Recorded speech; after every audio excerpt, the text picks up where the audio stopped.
आपने कहा कि मस्जिद में ऐलान करना पड़ा था, मस्जिद में क्या ऐलान करें आप? भी है ना, राष्ट्रवादी हो कांग्रेस हो, ये कोई कुछ नहीं करता। अरे अभी तक कभी किसी ने पढ़े को की सूरत तक नहीं देखे लोगों ने। अरे इतना क्या कुछ संजय सिरसाट साहब आमदार, मैं खुद सोहेल खान, मैं खुद जाकर आया उनके पास 4 मरतब जाके आऊँ सर। एमआईएम से जो खड़े थे अरुण बोर्डे, उनको वोट ना देते हुए हमने शिवसेना के संजय सिरसाट साहब को वोट दिए थे हमने।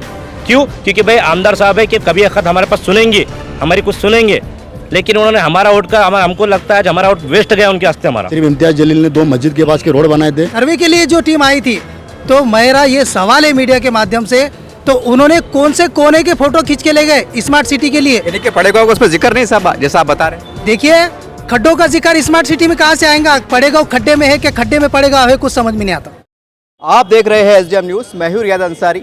इस वक्त मैं महानगर पालिका में मौजूद हूं और जब पीछे लोग दिखाई दे रहे हैं, ये पड़ेगा अंसार कॉलोनी के साकिनान हैं। इससे पहले हमने सोशल मीडिया पर देखा है कि वहाँ पर एक रोड की इतनी बुरी हालत थी और लोग चिल्ला चिल्ला के कह रहे थे कि क्या चल रहा है, जबकि वहाँ इतनी बड़ी गुंजान आबादी है, वहाँ मंदिर है, मस्जिद है, दरगाह है और कई लोग तकलीफ का सामना करना पड़ा है। वैसे पड़ेगा में समस्याओं का एक अंबार लगा हुआ है। चलिए इनसे विस्तार से जानकारी लेते हैं कि पूरा प्रकरण क्या है और पूरी मांग क्या है। सर, आप यहाँ पर हमने इससे पहले देखा है निवेदन लेके आए थे, आज क्या बात है?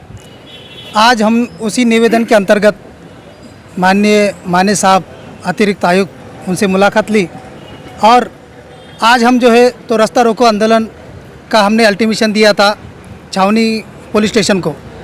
तो हमने जब छावनी पुलिस स्टेशन पर वो निवेदन दिया तो उन्होंने जो है तो इन महानगर पालिका से रब्ता किया और तमाम प्रकरण का जायज़ा लेकर जो है तो इन माने साहब से उनकी बात हुई। तो माने साहब ने कहा है कि आज आप जो है तो ये आंदोलन मत कीजिए, जो है तो आप जो है तो महानगर पालिका आपका जो है तो शिष्टमंडल लेकर आप महानगर पालिका आइए, हम आपको पूरी तफसीलन बताते हैं कि आपका जो है तो रोड के तमाम समस्या का जो है तो निवारण किया गया है, लेकिन उसको काम चालू होने में कुछ समय लग रहा है। तो आज उन्होंने हमें यह बताया है कि भले ही आप रोड को चालू होने में थोड़ा टाइम लग जाए, जब तक हम जो है तो वहाँ का रिपेयर का काम करेंगे। इसीलिए हमने जो है तो जो महानगर पालिका कचरा डिपो के जो गाड़ियों का जो रोकने का आंदोलन था, हमने वो तात्कालिकता स्थगित किया है।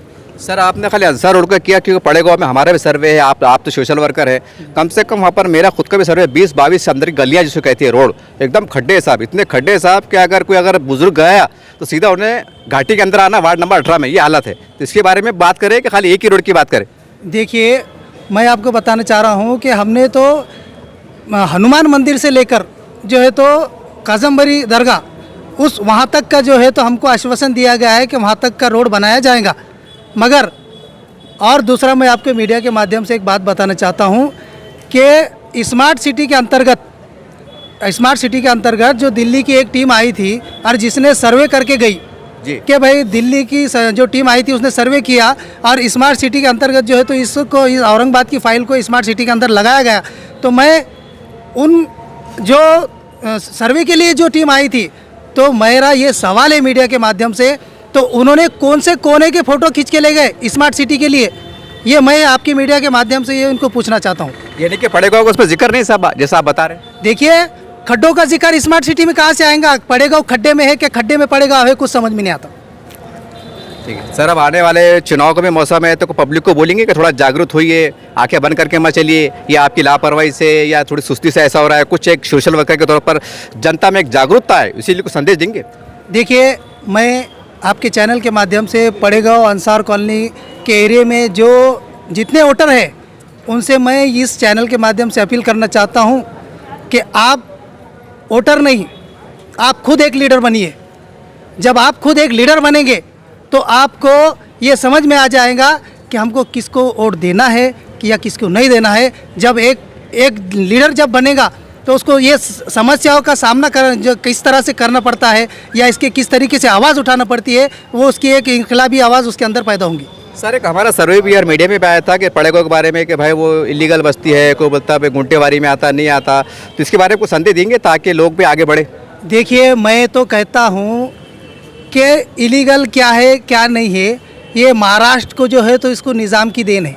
मेरा नाम अरव पठान है और मैं अंसार कॉलोनी में पिछले 20 साल से रहता हूँ। हमारे सब लोग जो यहाँ भी जितने आए हैं सब अंसार कॉलोनी के पुराने रहवासी है। हमारा बोलना ये है कि अंसार कॉलोनी की जो आज की रोड की हालत है वो पिछले 20 सालों में इतनी कभी ख़राब नहीं हुई। उसकी ख़राब होने की मेन वजह ये है कि इनका जो कचरा डिपो वहाँ पर इन्होंने डाला है, रोज़ की इनकी 20 से 25 जो गाड़ी चलती है लोडिंग, जो कचरा डिपो की, उसके वजह से रोड इतना ख़राब हो गया है कि लेडीज़ पैदल भी नहीं चल सकती, बच्चे स्कूल नहीं जा सकते, और जितनी भी गाड़ी चल रही है, कार वगैरह लेके जाओ आप जो नीचे है मतलब, तो गाड़ी भी वो चलने लायक रोड नहीं रहा। आप खुद मीडिया के माध्यम से वहाँ जाकर देख सकते हैं। तो हमारी शासन से, कारपोरेशन से एक ही रिक्वेस्ट है कि जल्द से जल्द वो रोड का काम आप क्लियर करो, नहीं तो लोकशाही मार्ग से जो है तो हम आपका कचरा डिपो भी वहाँ बंद कर देंगे और एक भी गाड़ी आपकी आने नहीं देंगे। सर हम देखते हैं कि जैसे बड़े बड़े प्रोजेक्ट चलते हैं वार्डों के, ये छोटा बड़ा काम नहीं होता है, करोड़ों रुपए काम होता है। और कहने के इसमें जो आमदार होते हैं हमारे क्षेत्र के, वो भी अपनी भूमिका देते हैं कि आमदार सबके पास गए कि साहब आपको थोड़ा निधि दे देंगे तो दया माया करेंगे तो हमारे मोहल्ले का विकास हो जाएगा।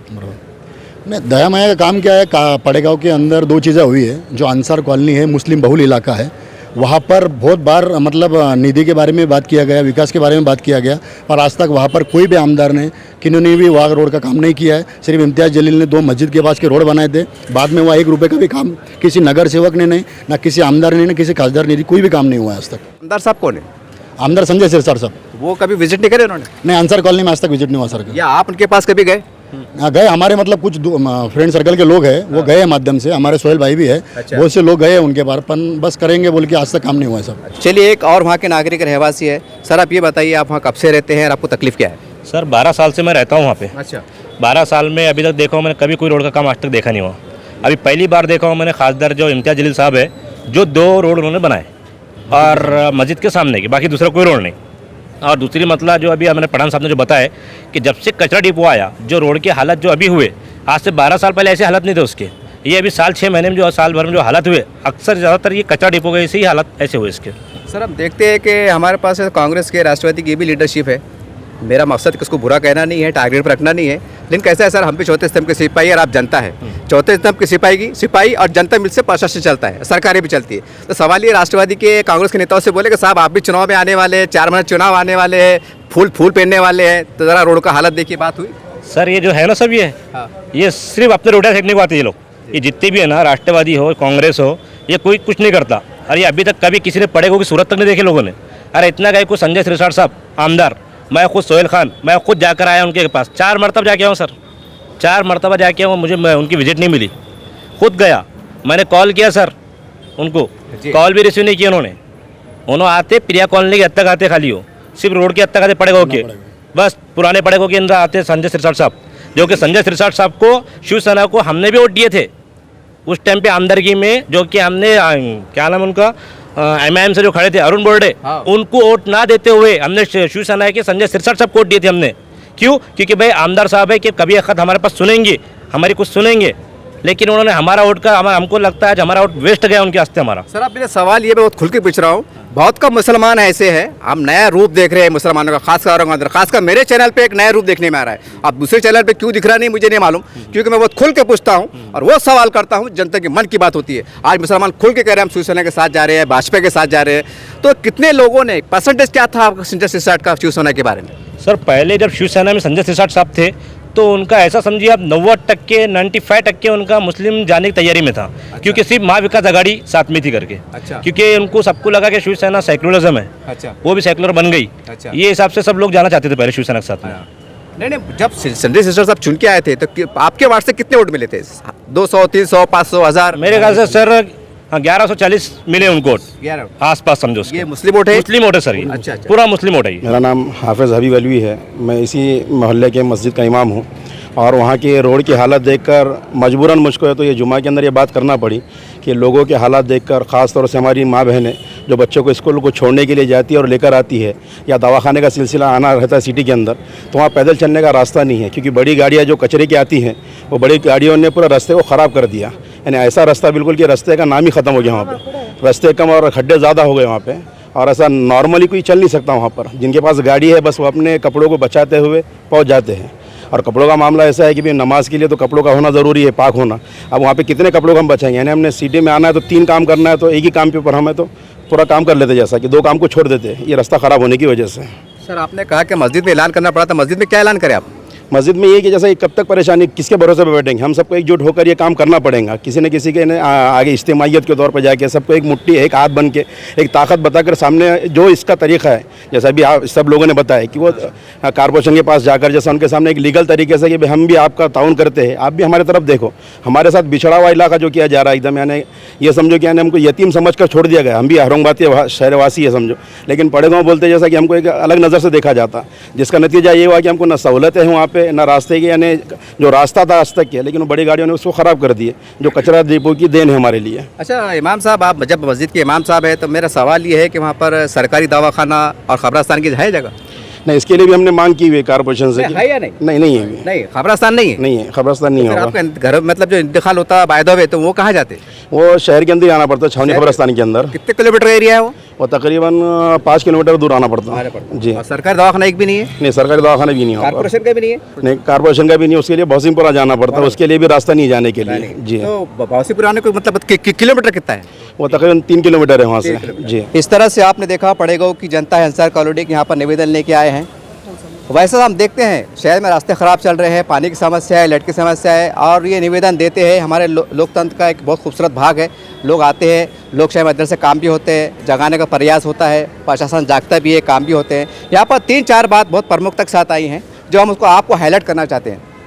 जैसे उन्होंने कहा है कि शिवसेना, संजय सिरसाट साहब शिवसेना के आमदार हैं और वहाँ के मुसलमान खड़े हुए, इनका कहना है कि उनको 1000 से 1100 लोगों को नोट दिया और बहुत खुल के वोट दिया और ये सोच के दिया था कि संजय सिरसाट साहब हमारा काम करेंगे, यानी कि शिवसेना मुसलमानों का काम करेंगे, ये सोच के वोट दिया था। आज बड़ी हैरत होती है, हमने देखा ऐसा अगर 20 साल पीछे चले जाए तो लोग शिवसेना और भाजपा का नाम लेकर डरते थे, उन पर कई आरोप लगते थे, कहीं ये समाज के गद्दार तो नहीं है, धोखेबाज तो नहीं है। ये खुली बात है साहब, ये मैं एक अंदर की बात नहीं बता रहा हूँ। लेकिन बहुत आश्चर्य ये होता है कि जब मुसलमान खुलकर शिवसेना के साथ जा रहा है तो संजय सिरसाट साहब आपका भी कर्तव्य बनता है, हम आपसे विनती करते हैं। ये मुस्लिम समाज ने आप पे विश्वास किया है, ये इनकी ज़बानी बोल रहे हैं, हम नहीं बोल रहे हैं, तो आपका कर्तव्य बनता है कि मुस्लिम समाज का विश्वास जीतने के लिए आप आगे बढ़े। उद्धव जी ठाकरे ऐसा कहते हैं कि हम लोकप्रिय है, हमने देखा है पूरे महाराष्ट्र में सबसे बड़ा स्थान मिला था मुख्यमंत्री साहब को कि सबसे अच्छे मुख्यमंत्री है, आप उनके एक सिपाही है। तो उम्मीद करते हैं कि आप आगे बढ़ेंगे और इनकी समस्या का निवारण करेंगे। हाँ, मेरे एक बात जहन में याद आ गई, मैं गलती से भूल गया कि आप शिंदे गुट पे चले गए। खैर वो आपका तो निजी मामला है। तो उम्मीद करते हैं कि संजय सिरसाट साहब ज़रा ऊपर उठिए आप, और मुस्लिम समाज आपका इंतज़ार कर रहा है कि कब संजय सिरसाट साहब आएंगे, हमारा विकास करेंगे। और फिर एक बार अगर आप उनको साथ देते हैं तो यकीन मानिए मुस्लिम समाज की एक बात विशेषता ये है, हम उनकी तरफदारी नहीं कर रहे हैं, जिसका नमक खाते हैं तो वफादारी करते हैं। अगर आप विकास का काम करते हैं तो वो ये नहीं देखेंगे कौन है, बल्कि आप कुछ चुन के देंगे, ये बात यकीन कही जा सकती है। और एक बात जो प्रमुखता साहब जो खुल के आई है कि इमाम साहब ने मस्जिद में ऐलान किया है। ऐसा बहुत कम देखने में आता है कि मस्जिद के अंदर कोई राज की बात होती है, विकास की बात होती है। ठीक है, हम कह सकते हैं कि बदलाव आ रहा है, अच्छी बात है कि आज मस्जिदों से लोकशाही माध्यम से जो है बदलाव भी आ रहा है। और कब्रस्तान नहीं है और दवाखाना नहीं है। इन्होंने कहा है कि 7 किलोमीटर अगर किसी का इंतकाल हो जाता है, किसी की मृत्यु होती है तो 7 किलोमीटर आना पड़ता है। मैं तमाम औरंगाबाद के नेतागण से कहना चाहता हूँ कि देखिए, आप बड़े बड़े लीडर हैं, आप दावे करते हैं कि हम बहुत बड़ा लीडर हैं, कौम के दावे करते हैं, बड़े स्टेज सजते हैं, सारी बातें हैं, एक दूसरे को बुरा भला कहते हैं। लेकिन देखिए, आप एक दवाखाना और कब्रस्तान, जबकि इसके अंदर कोई राजनीति नहीं है, कोई स्वार्थ नहीं है, कोई नौकरी नहीं है, कोई 10-20 लाख रुपए का लोन नहीं है, एक दवाखाना कब्रस्तान देने में आप नाकाम साबित हो रहे हैं, तो इसका जिम्मेदार कौन है? ये कभी आपने सोचा है? साहब, हम एक बात को कह दें, ये व्हाट्सअप फेसबुक का ज़माना है। वो दिन गए जब अखबार में छपता था और लोग भूल जाया करते थे। अब लोग भूलने वाले नहीं हैं। अगर लोग भूल भी गए तो कोई एक जागरूक व्यक्ति आता है और पिछले 5 साल पुराना वीडियो डाल देता है कि देखिए आपने क्या वादा किया था। तो उम्मीद करते हैं तमाम नेता, चाहे राष्ट्रवादी हो, शिवसेना हो, भाजपा हो, आप आगे बढ़िए, एक मानवता का काम कीजिए। याद रखिए, खासकर मुस्लिम समाज के अंदर एक भावना पाई जा रही है, जो हमारा काम करेगा हम उसके साथ जाएंगे। तो उम्मीद करते हैं आप सब जागेंगे और कोई अच्छा करने का प्रयास करेंगे।